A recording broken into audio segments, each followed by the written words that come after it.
José Luis Espar para estar con nosotros. Estamos junto a Luis Gasulla, Daniel Avellaneda y Noelia Novillo. José Luis, buen día, ¿cómo te va? Hola, ¿qué tal? Buen día. Bueno, un gusto saludarte. Acá estamos con esta discusión que casi todos los días hace que empecemos el programa, ¿no? Yo celebrando que haya cuarentena, porque creo que este país, nuestra idiosincrasia sin cuarentena, creo que esto puede ser letal. Si esperan que mueran miles de argentinos, morirían cientos de miles si nos dan libertad total. Del otro lado, la discusión que tenemos con Gasulla y con Avellaneda, y coincido, pero la verdad, José Luis, no sé cómo manejarlo, o no sé cómo habría que hacerlo, es la economía, las dificultades de la gente, la complicación para pagar las expensas, para comprar el paquete de arroz, ¿no?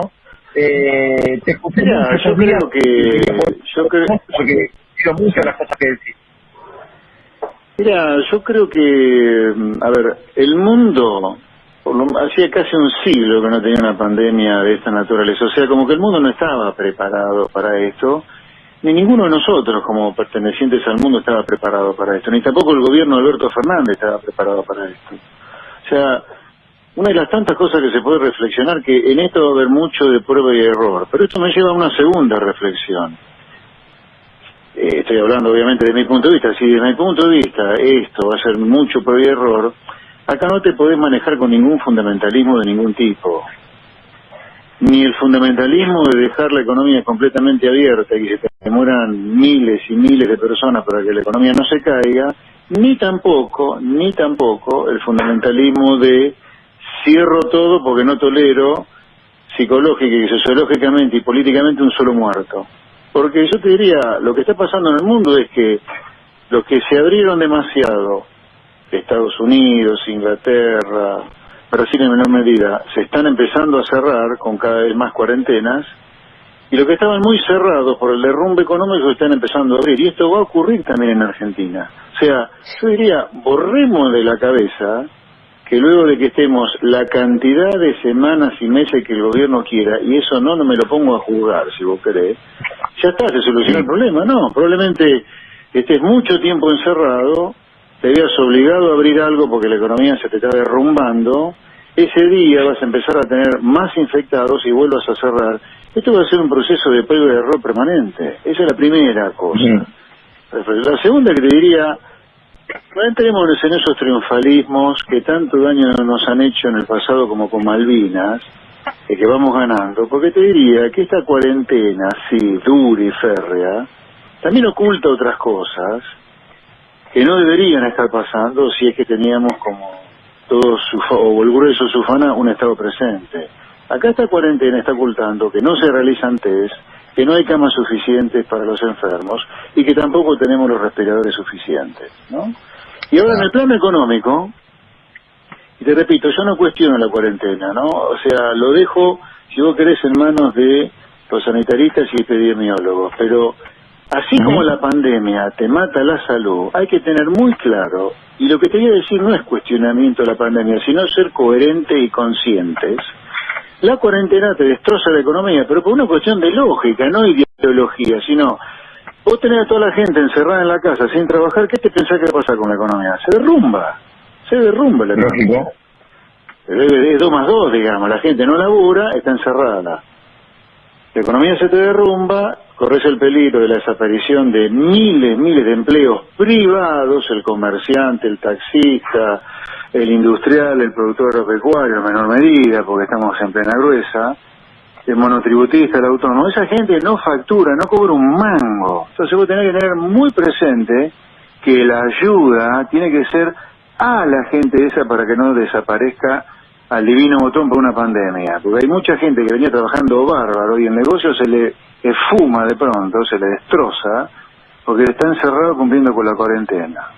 La otra cosa es que si la economía se te destroza por la cuarentena, nadie va a pagar impuestos, porque la gente lo primero que va a hacer es comer, y en segundo lugar tratar de pagar un poquito de nafta para salir a hacer algo, y pagar la medicina si puede.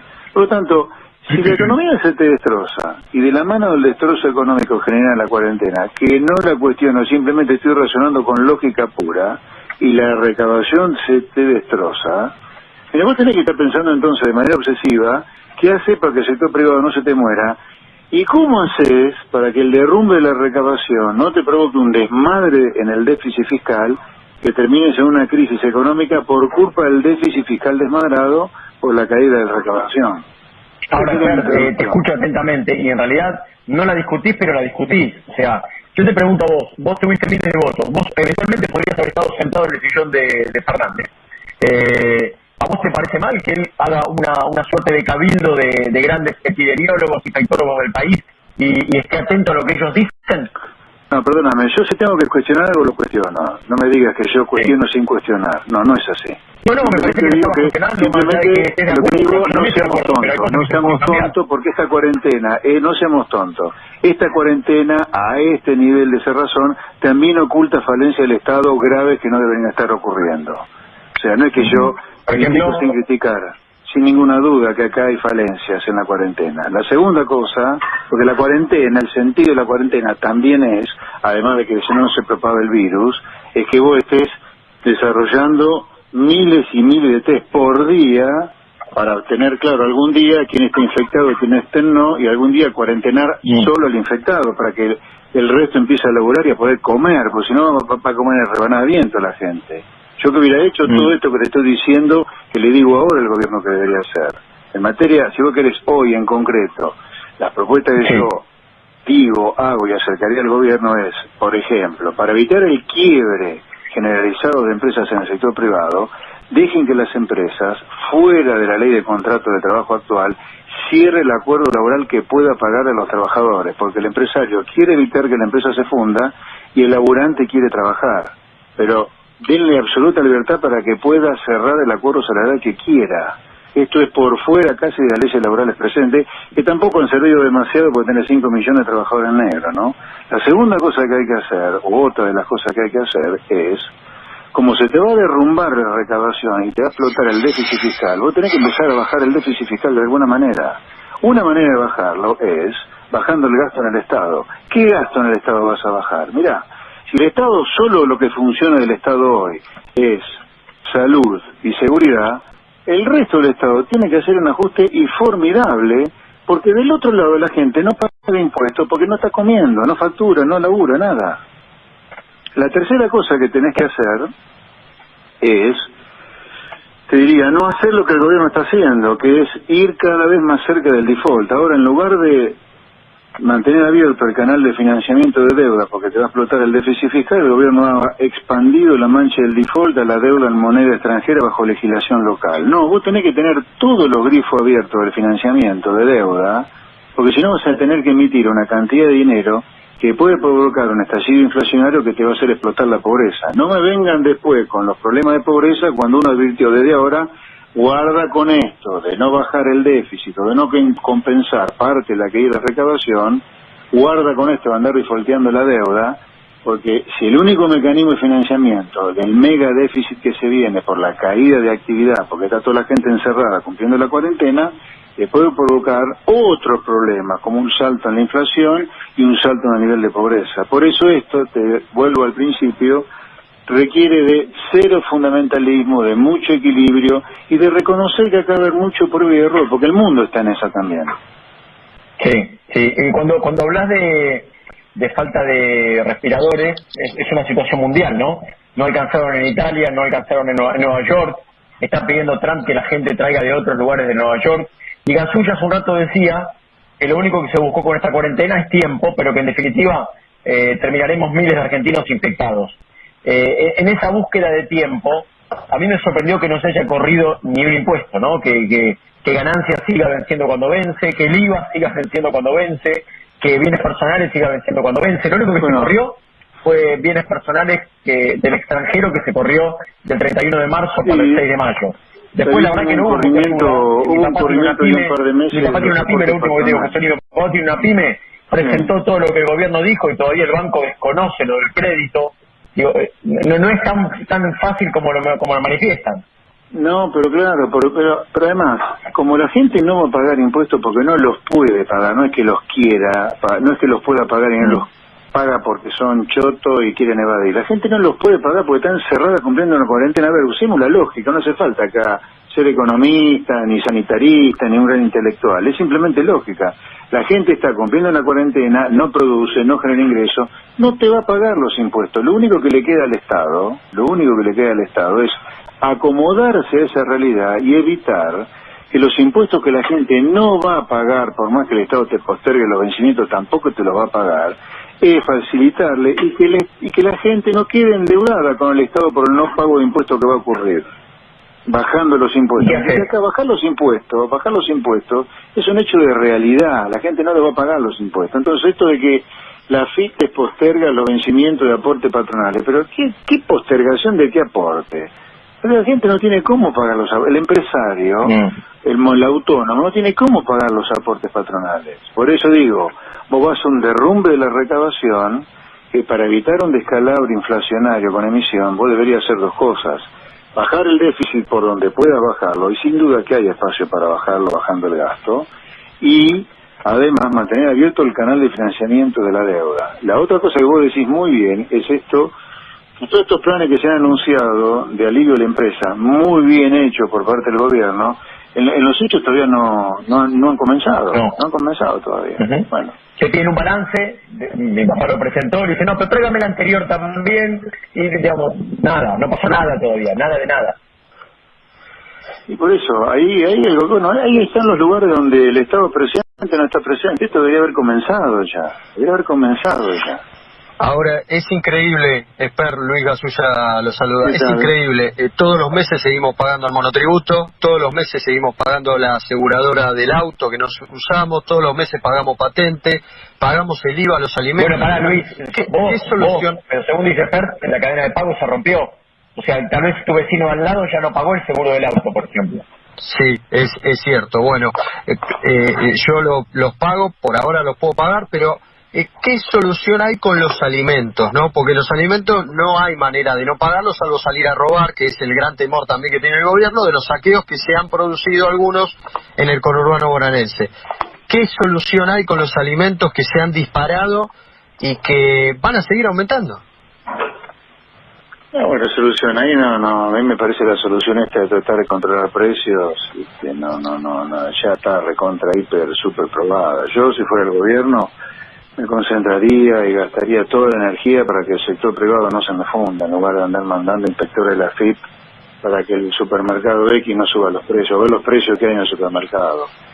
Esa gente que tiene ahí dando vueltas, jodiéndole la vida al comerciante, en todo caso, si no tienen nada que hacer, que se vaya a su casa y que cobre la mitad del sueldo, y con eso que se ahorra el Estado podemos darle área al sector privado para que no se me funda. Hoy leía, despavorido, que el gobierno está pensando en un mega plan de obra pública para compensar la caída del sector privado. Esto está mal. Lo que se le está muriendo a vos no es el Estado. El coronavirus te pega en la actividad privada. El coronavirus mata al comerciante, al taxista, al fiambrero, al verdulero, al tintorero, al sector privado lo mata el coronavirus, no lo mata al Estado. Entonces es una cosa ridícula dejar que que el sector privado se muera porque no lo ayudás.